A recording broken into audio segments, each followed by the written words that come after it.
Hey guys, coming at you with Cup and Filter Part 9, and I want to share in these last couple of videos just how Cup and Filter has helped me practically in the ways that I'm engaging with the work and the calling that God has for my life.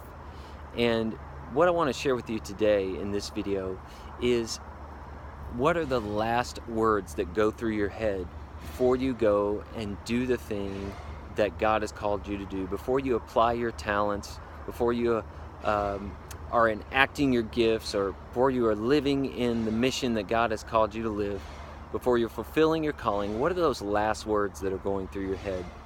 And one of the things that Cup and Filter has helped me to do is to change the dialogue of what's happening there. And let me give you an example.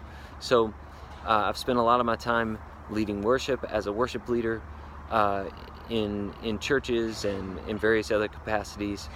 And one of the things that I found is that when I step up to that microphone and begin to sing or begin to speak, begin to play an instrument, sometimes the last words that are going through my head right before I sing are, well, did I get this right? Or did I prepare enough? Or do I know the words of this song? Or am I the right person to be here? Or there's a lot of other people out here that are probably more skilled or qualified than I am, right? And those are basically just echoes of the voices that speak up when I'm in my Cup and Filter time. So what Cup and Filter has helped me to do is that in those moments I'm able to recognize those voices and shut them up quickly, because I want the last words that go through my head before I step up to that microphone and begin to lead God's people towards Him and to focus on Him and to worship Him. Like, I want the last words to be His words, that I am called by God, I am His son, I am loved, that He is with us, that His presence is here. Like, those things are the things that I want going through my head, the words of truth, the voice of truth. And whatever your application in that, maybe you're not a worship leader, but you're a speaker, or you're doing something in a professional capacity where you're kind of quote-unquote stepping up to the microphone, whatever that is, the voices that are going through our head that have the last word right before those moments, like, those are sometimes the things that dictate how those moments go.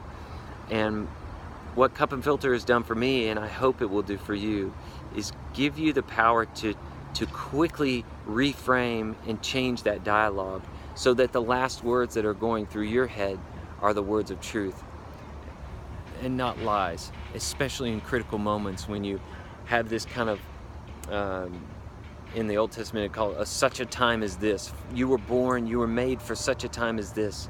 So when you have that moment where it's for such a time as this, you were born for this, this is the moment, one of those moments where God made you, and you know that this is your time to share the gospel and share His love and to fulfill the calling that He's given you. Like, you don't want the last words in your head to be of doubt or of selfishness or even of pride. I mean, honestly, that's another one. When I step up to the microphone, it's about how good I am, or how good I look, or how good I sound, or whatever. I don't even want that in there. I want God's truth. I want His words. I want Him to be the last words in my head. So that's my encouragement for you.